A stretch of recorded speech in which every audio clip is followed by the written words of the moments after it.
when I was doing my master's to do the research on the impact of the Moors, my question was as follows. I'd heard a lot about the significance of Africans in developing the European academic system, but I didn't know where was the evidence. I want to see it distinctly. I want to see it in the Latin. I want to see it in the medieval. I want to see the documents.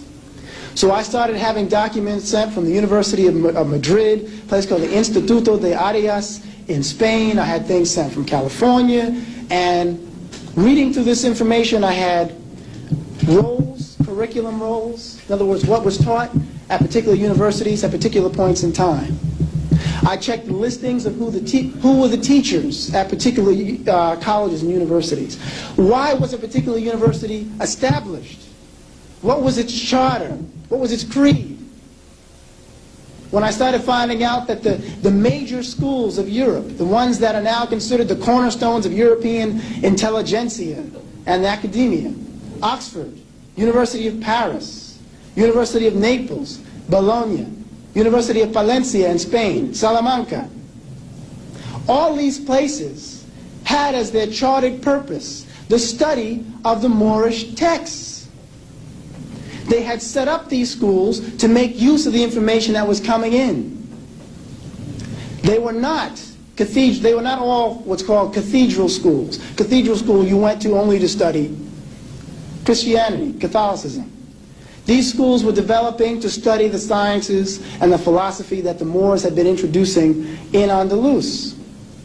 And when you look and you see names like Adam de Marisco on the faculty roll for Oxford University in the 12th century, it might pass you by unless you know what de Marisco means. De Marisco means of the Moors. Adam of the Moors. Hence, many names, in fact, that people had in those days, you either said where you came from in terms of regionally, or who you came from in terms of blood. Hence the name Moor, that so many Europeans carry today and don't know what they're carrying.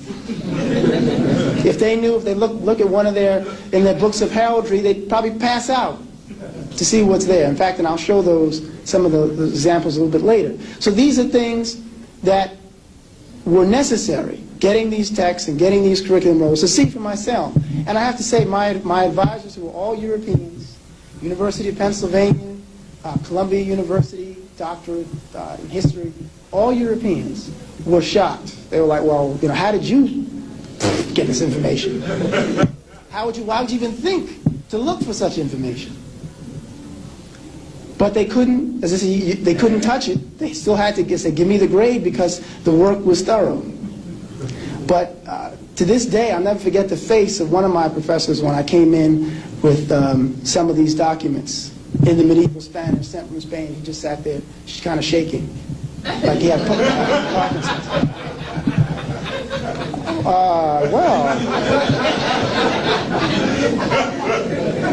I see you've really done your work.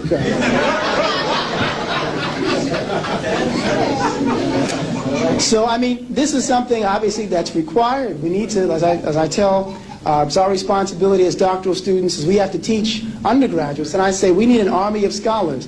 Definitely do the research, do the work, learn another language, and if you can, travel and engage. If you meet people from different places, everything will give you leads. I go through life as a detective. I go through life as a detective. I listen to language, I look at linguistics and etymology, I listen to myth, putting it all together to try to understand what has come to pass, because these people have pulled so much wool over our eyes that it takes more than one disciplinary hand to pull it up. We need to take different disciplines as well to pull that wool off. So, I mean, this is something that, in fact, you'll find some historians will actually negate. I had one professor tell me when I was talking about the African presence in the Americas, in Mexico, and I was talking about the evidence in linguistics, and the evidence in religious practices, and the evidence in myth, and the evidence from documented accounts given by Spanish explorers. He told me, you're just grabbing up everything from everywhere. Myth is not acceptable. Well, that's not acceptable. Linguistics, you're out of your discipline. I said, if I came into a courtroom bringing one witness, to establish a case and to say, look, so-and-so didn't commit the crime, and here's my one witness to tell you why. And my opponent comes in, he's got 8 witnesses, wiretaps, artifacts, and everything else, and lays it out. Who's going to build a better case? Ironically, that's why the foundation of law is history, because it's teaching you how to pull it all together. But yet when it comes down to it, in the world of historiography, or historicity, when you present this information to a European historian, they say, no, see, because you didn't give it as we put it. See, just read these authors. That's it. And don't start reasoning. I don't want to hear any analysis now. And when I did this in the presence of a historian from Mexico, this man who was a Mexican is telling me, you're right. Telling me, absolutely.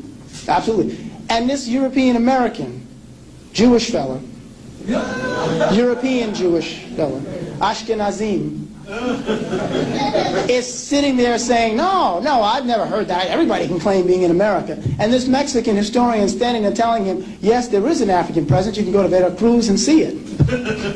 There's a tradition that you can find about Yanga in the tradition of Mexico. You see the Olmec heads. I mean, what more do you... I mean, this man is from Mexico. He grew up there, and this European American is telling him, you don't know what you're... No, you're wrong. I mean, the arrogance is something else that's intriguing. The level of arrogance they would feel comfortable with doing this.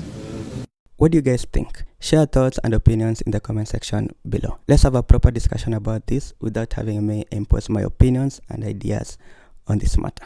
Give this video a thumbs up if you liked it, so that the YouTube algorithm can know that this video was so much interesting and share it far wide to more avid viewers just like you. Subscribe and click the notification bell if this is your first time watching these videos, and so that you can be notified as soon as we make a new upload on videos just like this. My name is Louis. Until next time, peace out.